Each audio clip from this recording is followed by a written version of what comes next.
of the day. When you get an opportunity in this game, you make a play. The playmakers on three. 1, 2, 3. Touchdown, Kansas City! The Chiefs are right in the thick of it, baby! Hello, everyone, and welcome to this edition of Defending the Kingdom. Mitch Holthus with you, voice of the Chiefs, along with senior team reporter Matt McMullen. We hope your holiday season is going well for the Chiefs. They're running 2 races here. We'll get into that.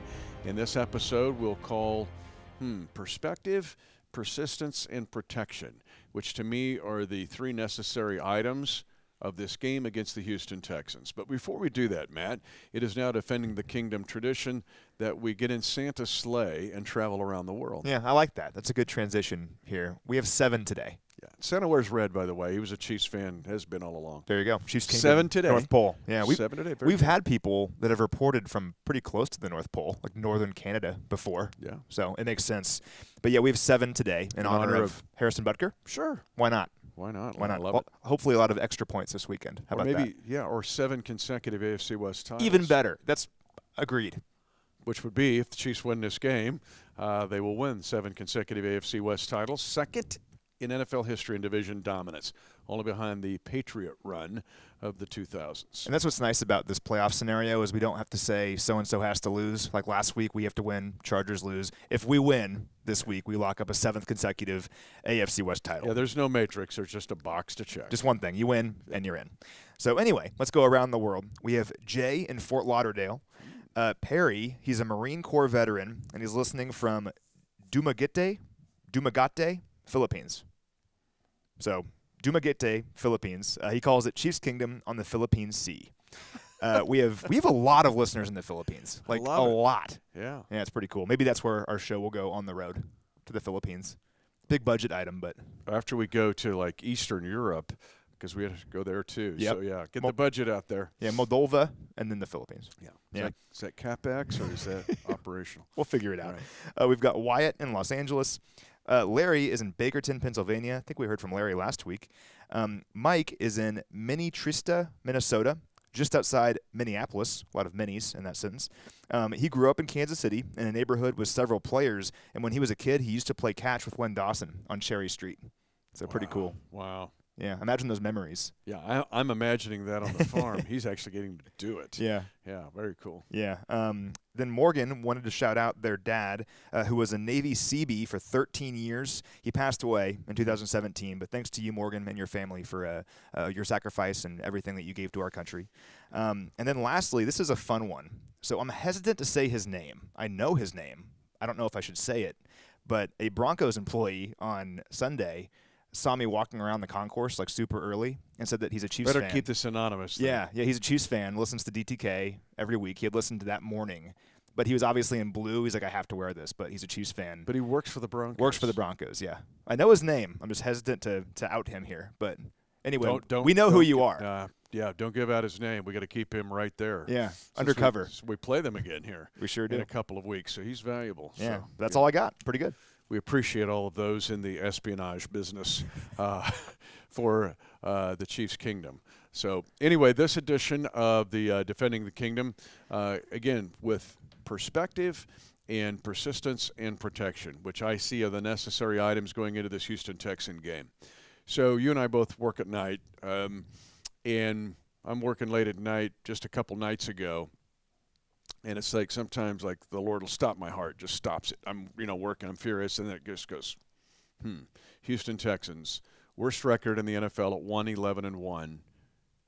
But it took me back in a time machine to December of 2012. It took me back to this time of year 10 years ago. The Chiefs were the Texans.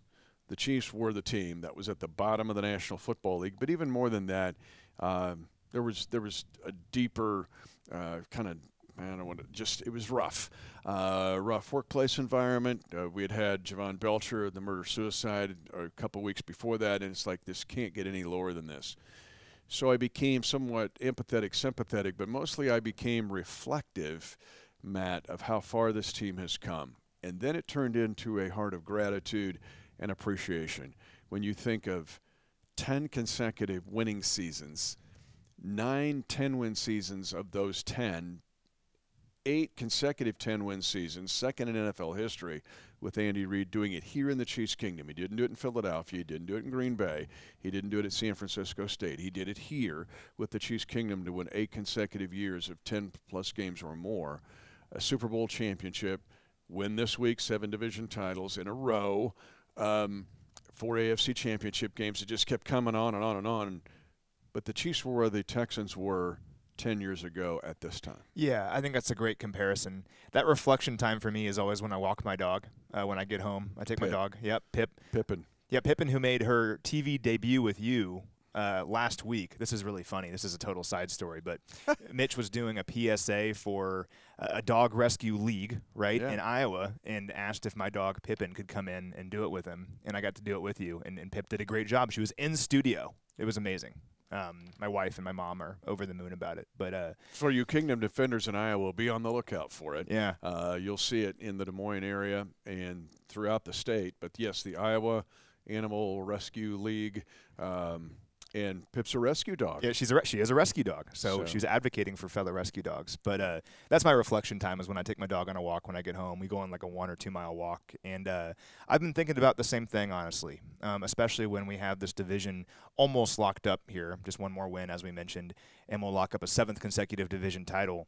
I've been thinking a lot about what this decade of success means to Kansas City and what it means to me. And it's a little bit different because I didn't work here in 2012, but I was a fan. I've been on the train the entire time, and I was a sophomore in college during the 2012 season. And I remember there was just 2 Kansas City guys in my house that I lived in, and we'd watch every single game together, all 16 of them.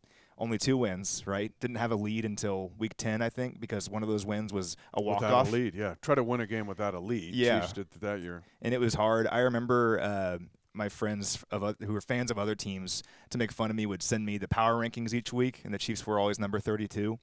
And I never lost sight of how much I loved the team. You know, it almost made me love the team more because I wanted it to win so badly. And now to think about where this team is, to be the cream of the crop in the NFL, to have the most wins in the NFL since 2013, maybe? I'd have to look. Since 2013. Yeah, I think we passed the Patriots. 10-year span. If you can bookmark anywhere, but if you bookmark 2013 from here on, the winningest team in the National Football League.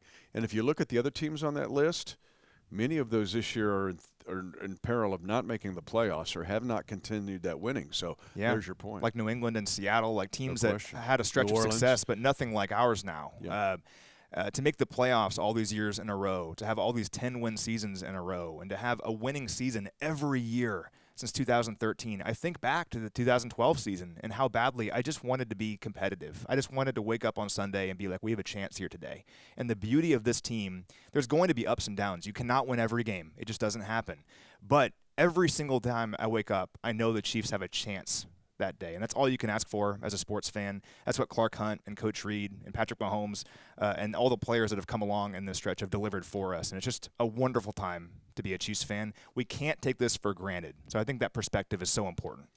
Yeah, and it starts with Clark Hunt, the decisions he had to make at the end of that fateful month of December of 2012, and then how quickly it changed with Coach Andy Reid. So it just made me reflective and appreciative looking at the Texans, because that's where the Chiefs were, that's where the Texans are, but even more so, the Texans might be a little further along with the talent that they've got, but Andy Reid changed everything, was so transformative as a leader and a coach, but it really starts with Clark Hunt. So that's where we start with this episode of Defending the Kingdom and getting you ready for the Chiefs and Texans is in the perspective, keeping this in perspective for this game. The second would be in persistence, and that is if you're thinking this would be an easy game or, guys, just roll it out there and win, you hear pundits talk about it, we'll just show you the video of the Cowboys-Texans game. The Texans should have won that game. They had the ball at the 1-yard line to take a 2-possession lead late in that game. They score a touchdown. They win the game.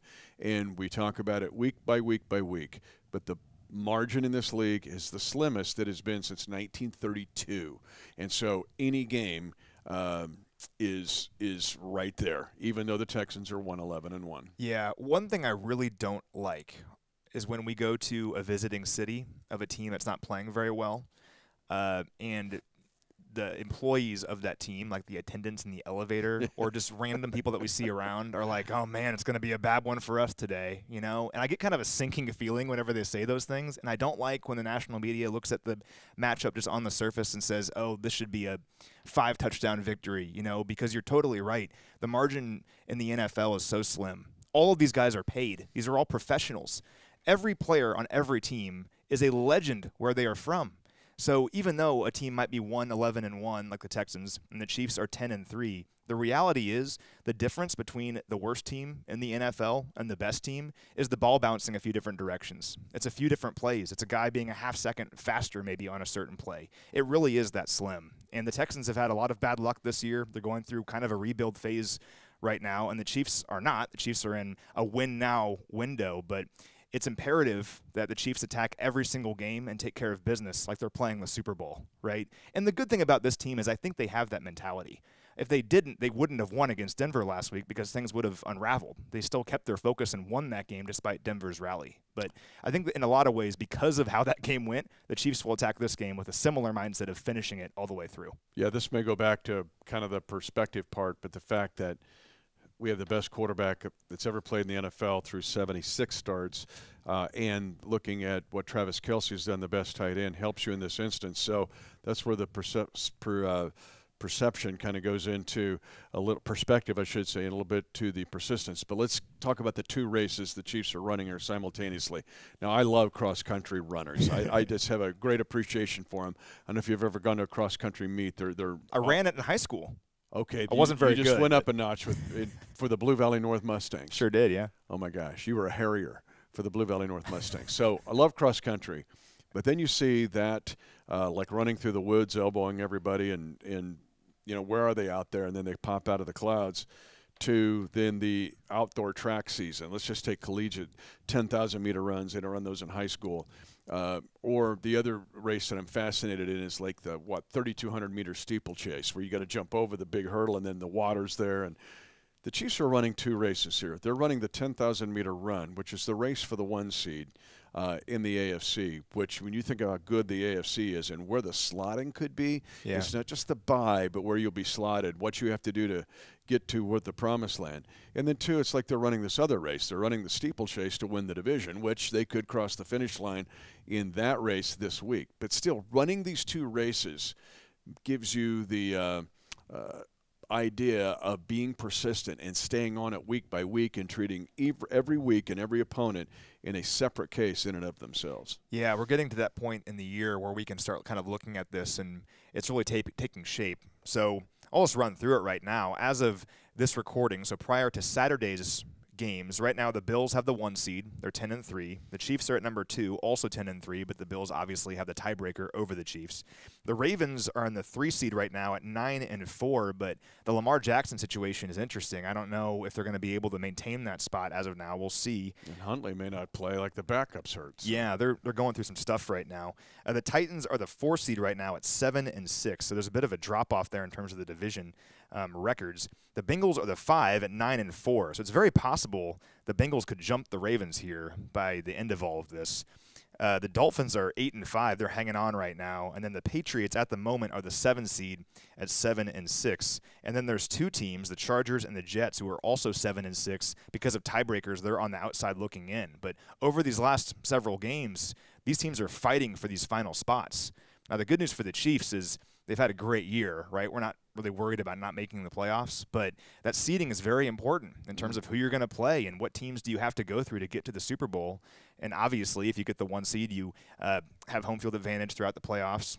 Creates the opportunity for a 5th consecutive AFC Championship game here in Kansas City, which gets back to the perspective conversation, right? Just crazy to even think about. But the biggest thing is you get to avoid one of those teams for at least 1 week and let them beat up on each other. And that's right in front of the Chiefs right now. Just got to keep taking care of business, and hopefully the Bills can lose at least once. But it's week by week. The nice thing about this week is the Bills play on Saturday night. So we'll know what their situation is going into our game. And just think about, I know people do, and we got to be careful here. Andy Reid would admonish us on this. But what a divisional playoff round game would look like if you've already gutted your way through a wild card game. And if the Chiefs have to be there, that's what we'll do. Did it last year. Yep. But if you got through a wild card weekend game, then look at what the potential divisional playoffs could be and look at a 2-3 game. And so you may have to fight your way through a wild card and a crazy 2-3 divisional playoff game just to get to the AFC Championship game that you would play on the road if the seeds and the chalk would hold. So that just gives you an idea of these two races the Chiefs are running and this 10,000-meter race of just the challenge that it is. All right, one of the things I thought about, too, is in this persistence part of our Defending the Kingdom episode, getting ready for the Houston Texans, is seeing good signs and things that are on track. Let me just give you one. The two-headed monster that is Isaiah Pacheco and Jerick McKinnon, both as runners and receivers. McKinnon's done most of the receiving, and Pacheco's done a lot of the grinding running, but the two can show that they can do the other as well. But that tag team that we're seeing, those two guys combining in the Denver game for 29 touches and 227 yards, I love that trend because that feels like really good to have in December in a game like this Houston game. And don't throw out Ronald Jones II because he could be a guy that give him 8 or 10 touches and let him rip. But just having that as part of the Chiefs' repertoire moving forward, to me, I like. I have numerous thoughts here. The first being, how freaking awesome is Jerick McKinnon? I mean, he's pretty awesome. It's crazy. There's been numerous times this season where he has made a play that's been a spark plug that leads the Chiefs to winning. So I think about the Raiders game earlier this year. The Chiefs were trailing by 17 points. Nothing was going right offensively. And he had a 30-yard run where he broke like 8 tackles. And after that, the Chiefs were off to the races. I think about the San Francisco game earlier this year. It's a blowout at the end of it, but it wasn't at one point. The Chiefs were trailing by 10 in that game at one point. And it was like 3rd and 20, 3rd and 17, something like that. That was the 24 or 34-yard screen. Exactly. Yeah. Perfectly blocked screen. Jerick gets the first down. The Chiefs score a touchdown on that drive. They're off to the races. And then against the Broncos, one of the best defenses in the NFL, Patrick Mahomes is running one direction and just throws it like this, just a no-look underhand toss. And Jerick McKinnon, he wasn't just right there. He was ready for it. He knew something was going to transpire that was going to be crazy, and he'd have to be ready for it, and he was. Scores a 56-yard touchdown. Later scored a touchdown again in that game. He's the sneaky MVP of this team. It's so cool because this is the player we thought he could be last year. He got hurt, wasn't on the field a whole lot, and we saw it kind of in the playoffs, particularly against the Steelers, and we're seeing it all year this year. So Jerick McKinnon is awesome, and so is Isaiah Pacheco. I've never seen this guy more excited on a non-touchdown call than Isaiah Pacheco's run that finished off the game against Denver. I mean, it was like a touchdown call because I hang out with you in the booth on road games. So pumped up, and deservingly so. Isaiah finished that game. We've been looking for that kind of player for a long time, and we have it here in Isaiah. He has 5 consecutive games now of at least 60 rushing yards. Among active streaks, he's one of only 4 players to have a streak like that. Justin Fields has 7 straight games.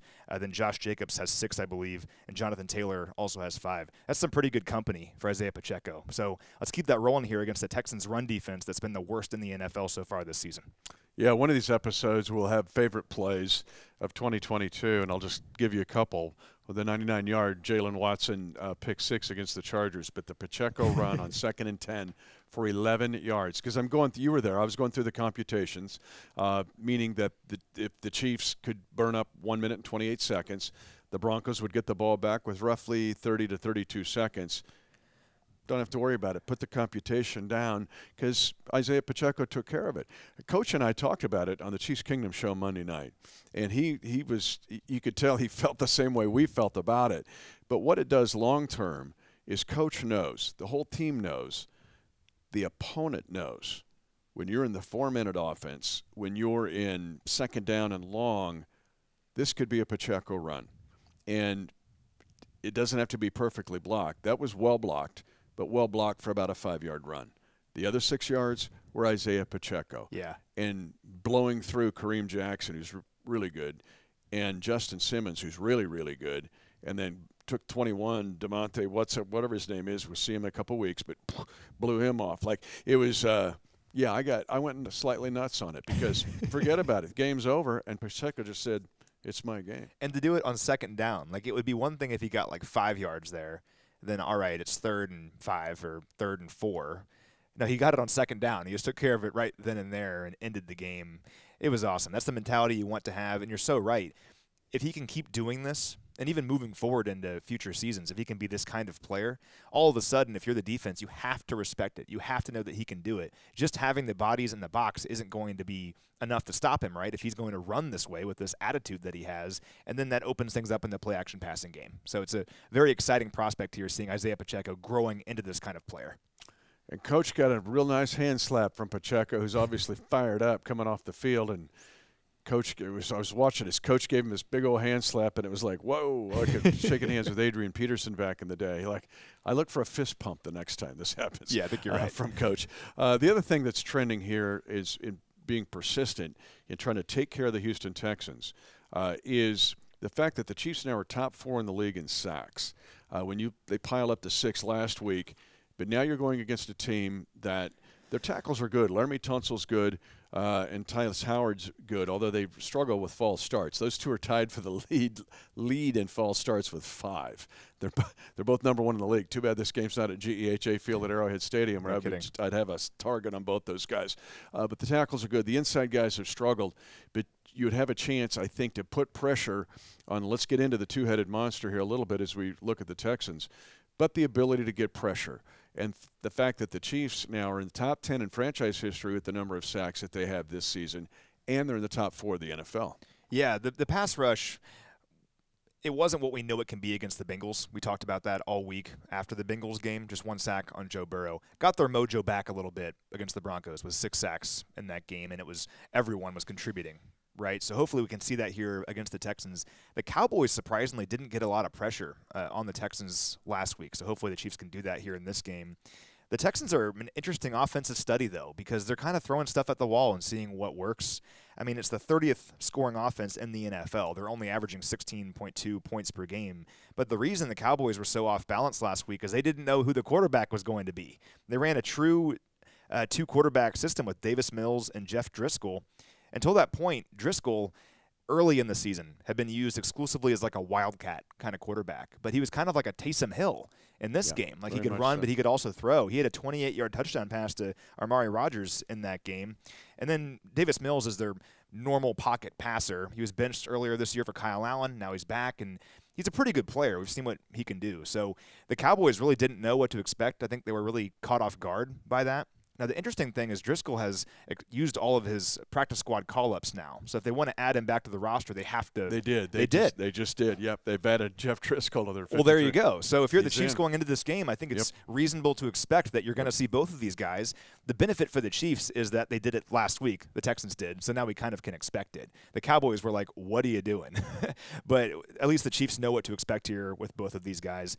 The injury report this week, though, will be very interesting to watch because Dameon Pierce at running back, he's a rookie out of Florida, is probably their best player. He has over 1,000 scrimmage yards this year, been a really tough physical player for them all year long, kind of like Isaiah Pacheco. He hurt his ankle against the Cowboys. If he was healthy the entire game, I say with certainty they would have won that game. And he wasn't available when they needed 1 yard on the goal line. It was Rex Burkhead, and Burkhead couldn't get the 1 yard. So if Dameon Pierce can't go in this game, that's a big deal. And also 2 wide receivers who are big parts of their offense. Brandon Cooks, been there a while now. He's their best receiver. He has an injury to his calf. He's missed a few weeks now. And also Nico Collins, a second-year receiver. He's been out with a foot injury. Those 3 players, Collins, Cooks, and Pierce, account for 54% of the Texans' scrimmage yards this season. So if 1, 2, or 3 of those guys can't go on Sunday, that's a big deal. Yep, it is. And but the two-headed monster is a challenge. This does remind you of the early days of the Saints when they were using Taysom Hill with Drew Brees. Not saying that Davis Mills is Drew Brees, but it gives problems to Spags. Throws you off, yeah. Throws you off. And what does he do with personnel? What's he do with his calls? Because you honestly have to put together 2 game plans, and they have to fold over at the same time. Really interesting. So good move by Pep Hamilton, the offensive coordinator of the Texans, in making them competitive. On the defensive side of the ball, to me, in reviewing the video of the Cowboys game, so impressed with the way they fly and run around. The former OU Sooner, Okoronkwo, was the guy that forced the interception on Dak Prescott that probably should have won the game. But there's one guy that jumps off the video to me, and that is Jalen Petrie, the safety out of Baylor. Oh, boy. He reminds me of a Derwin James Jr. in the way that he can cover. He's athletic, and he is going to come after you. He's a guy that could give problems to Travis Kelce and the other receivers, not just in the middle of the field. I remember watching his tape in the pre-draft process, and he was and I one of those both loved players. him, Yeah, yeah. he popped. He popped. His blitzing ability reminds me of L'Jarius Sneed in a lot of ways, and he can cover like a safety and cover bigger players. So he's a problem for sure. This defense as a whole, there's some areas that they've struggled, and some areas they're pretty good. So on the surface, they're the number 26 scoring defense in the league, allowing 24.2 points per game. It's bottom half of the league, right? And they've struggled against the run, as I mentioned, but they have done a very good job of taking the football away. They have 17 takeaways this year. That's 10th in the NFL, and we saw it, like you said, against the Cowboys last week. Old friend Tremon Smith had 2 interceptions last week, coming in for old friend Steven Nelson. A lot of former Chiefs on this team. Old friend Eric Murray is also on this team. He's back there, too, behind him. Yeah, it's so the 2018 Chiefs. Yeah, a lot of former Chiefs, but they'll take the ball away and they'll fight, and that is indicative of their head coach and Lovie Smith. They're 1-11-1. It takes a special coach to really get the team fired up every week, and I'll give the Texans credit. Every time I've watched them play this year, they have fought throughout the game, and they do not often win, but they fight throughout. It is not an easy game for any opponent that plays them usually. So it's going to be tough, and Lovie Smith being a defensive guy, I'm sure he wants to go out in this game and try to win the chess match with Andy Reid and Patrick Mahomes. Again, that's why it's imperative for the Chiefs to take this game very seriously and to go into it knowing it's going to be a fight for 4 quarters. Yeah, so we close out this episode of Defending the Kingdom. We talked about perspective. We talk about persistence. It's needed, necessary to keep marching here in this 2 races that you're running. And third would be protection. And you've just now segued into that, because the first part of this is the things you would like to see. For example, the giveaway takeaway for the Chiefs. The Chiefs and Texans are tied in that category at -5. Now, the numbers are different, but the sum is the same. It's -5, and one team's 10-3, and one team's 1-11-1. But still, you'd like to see that get, for the Chiefs, get at least to the even water mark to start the playoffs and not be -5 going in. So protection here is protecting against the team you alluded to. The one thing the Texans can do, they're also good in red zone defense. They're top 7 in the red zone defense, number 1 in the league in red zone third down efficiency, but they do take it away. So get rid of the giveaways and get some takeaways and get back to even water, even mark. One thing I'd say is Patrick Mahomes has thrown 3 or more interceptions 3 times in his brilliant career. I highly doubt that happens again anytime soon. I suspect the opposite will occur. I think Patrick, as amazing of a player as he is, I think is very self-critical on the small little things that happen. And I think, we're talking about the touchdown pass that he threw like this, right, the underhand toss. And the one I don't think he got enough credit for was the 3rd touchdown pass to Juju Smith-Schuster, when I sent you a picture of, 7 Broncos converging on him at once, and he stands strong in the pocket and delivers that touchdown pass. Those are miraculous, incredible plays that would be at the top of the highlight reel in Canton for most players, right? For him, it's just kind of like what he does. We're just kind of used to it. He has all these plays that are like that. But I don't think he's been watching those plays this week. I think he's been watching the 3 interceptions and trying to figure out how can I be better on these plays. And that's why he's so dangerous, because he's always getting better. So I suspect that's not going to happen this week. Hopefully not, at least. And for the Chiefs' defense, in terms of forcing turnovers, we're starting to see that a little bit, and we saw it against the Broncos. I was so happy for Willie Gay to get that pick 6. He talked in training camp about how he wanted to lead all linebackers in interceptions. Hasn't always been available this season, hasn't worked out that way for him, but to get his hands on the football, and that was a pretty athletic interception. It wasn't thrown right to him or anything, and to score was really cool. And then for L'Jarius Sneed to take the ball away, to kind of finish the play, right? Because Chris Jones started the play by hitting Brett Rippon, and then the ball's up for grabs. You got to finish the play and get possession of the ball back to the Chiefs offense. And I believe after that, the Broncos never possessed the ball again. So for the Chiefs to get a takeaway early in the game and to score and to finish the game with a takeaway was pretty cool. Absolutely. And then protecting Patrick Mahomes is a big deal against his team. I already mentioned Okoronkwo.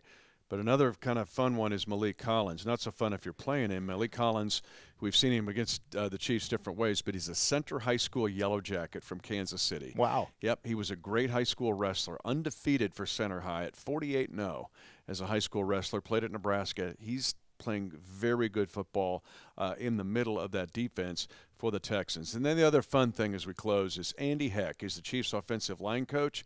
His son, Charlie Heck, is on the Houston Texans. He's a backup offensive lineman. It's not every day that you're offensive line coach and you're looking over at the other team working out the offense. Oh, hey, there's Charlie. Hey, did you get Mom something for Christmas yet? I mean, it's kind of cool to have Andy's son in this game on the opposite side. Yeah, that's so cool. I remember when Charlie was drafted a few years ago, and I asked Coach Heck about that in the press conference afterward, because all the position coaches speak after the draft as well, and just how he swelled with pride when he was thinking about that and just thinking about how my son is in the NFL. He was drafted into the NFL. It's a very cool thing.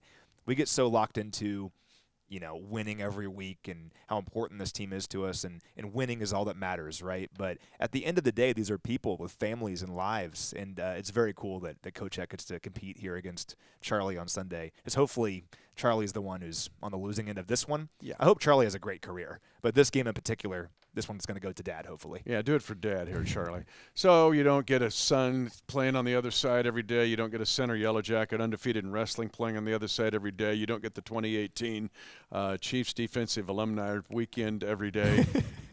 But one thing that's necessary, actually three things necessary for this Chiefs and Houston Texan game is, perspective, persistence, and protection. 10, 5, touchdown! Lock it down! And the celebration begins at Arrowhead.